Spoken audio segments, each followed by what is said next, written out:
নমস্কার বন্ধুরা, আপনারা দেখছেন সরকার টিউটোরিয়াল ইউটিউব চ্যানেল। এই মুহূর্তে রাজ্যের সমস্ত কৃষক ভাইদের জন্য রয়েছে এক গুরুত্বপূর্ণ এবং উপকারী আপডেট। আপনি যদি একজন কৃষক হয়ে থাকেন এবং পশ্চিমবঙ্গ রাজ্য সরকারের কৃষক বন্ধু প্রকল্পে নাম নথিভুক্ত করে রাখেন, তবে এই ভিডিওটি আপনার জন্য খুবই গুরুত্বপূর্ণ হতে চলেছে।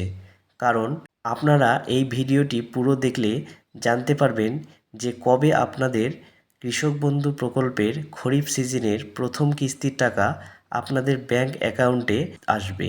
এছাড়াও কৃষকদের অ্যাকাউন্টে কিন্তু কৃষক বন্ধু প্রকল্পের টাকা ছাড়া হয়েছে। তো কোন কোন কৃষকের অ্যাকাউন্টে টাকা ছাড়া হয়েছে সেই বিষয়ে কিন্তু সঠিক আপডেট জানানো হয়েছে এই ভিডিওটির মাধ্যমে।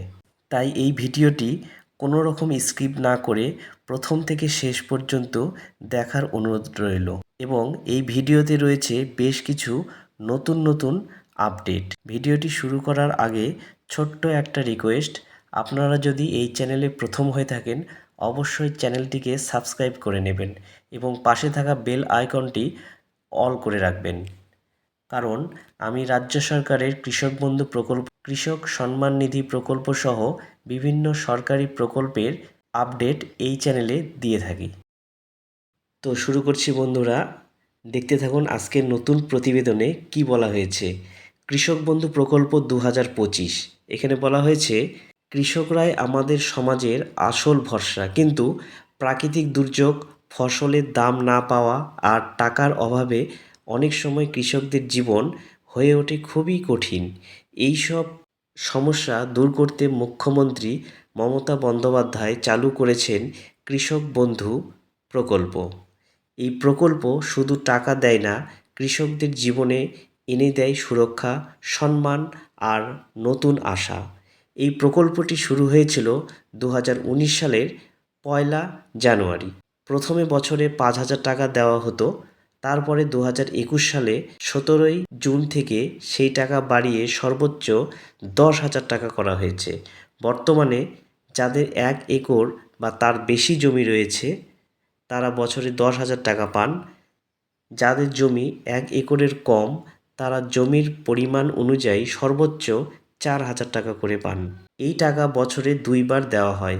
খরিফ মরশুমের, যা এপ্রিল থেকে সেপ্টেম্বর মাসের মধ্যেই টাকা চলে আসে, এবং আরেকটি কিস্তি দেওয়া হয় রবি মরশুমে, যেটি অক্টোবর থেকে মার্চ মাসের মধ্যে কৃষকদের অ্যাকাউন্টে চলে আসে। তো এই প্রকল্পের আবার অনেক কিছু ভালো দিক আছে, তার মধ্যে একটি হয়েছে মানবিক দিক।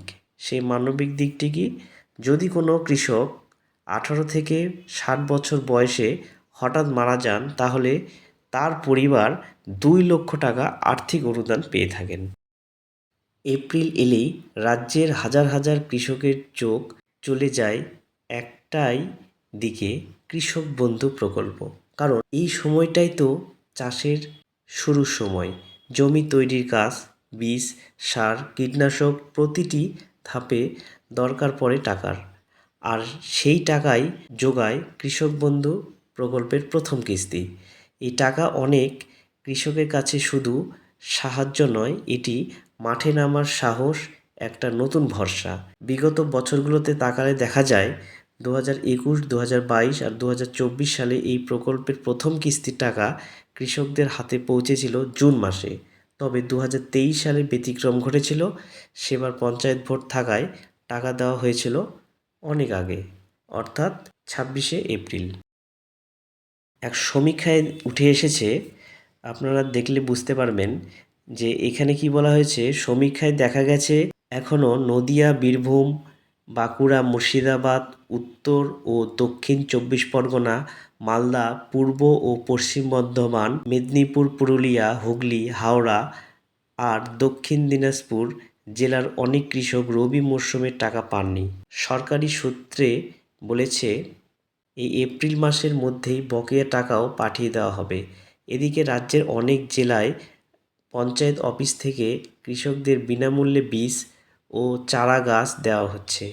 এই সুবিধা আপনার এলাকাতেও দেওয়া হচ্ছে কিনা তা জানতে সরাসরি নিকটবর্তী পঞ্চায়েত অফিসে যোগাযোগ করতে হবে। সরকারি সূত্রে খবর, এপ্রিলের শেষ সপ্তাহ থেকেই টাকার প্রসেসিং শুরু হতে পারে। সব কিছু ঠিকঠাক চললে মে মাসের তৃতীয় সপ্তাহে টাকা ঢুকতে পারে কৃষকদের ব্যাংক অ্যাকাউন্টে।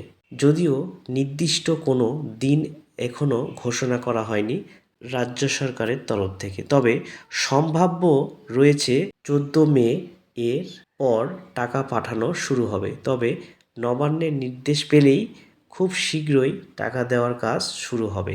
তো আজকের প্রতিবেদন এইটুকুই ছিল, এবং পরবর্তী কোনো নতুন আপডেট এলে অবশ্যই আমি আপনাদের সবার প্রথমে জানাবো। ধন্যবাদ এই ভিডিওটি পুরো দেখবার জন্য।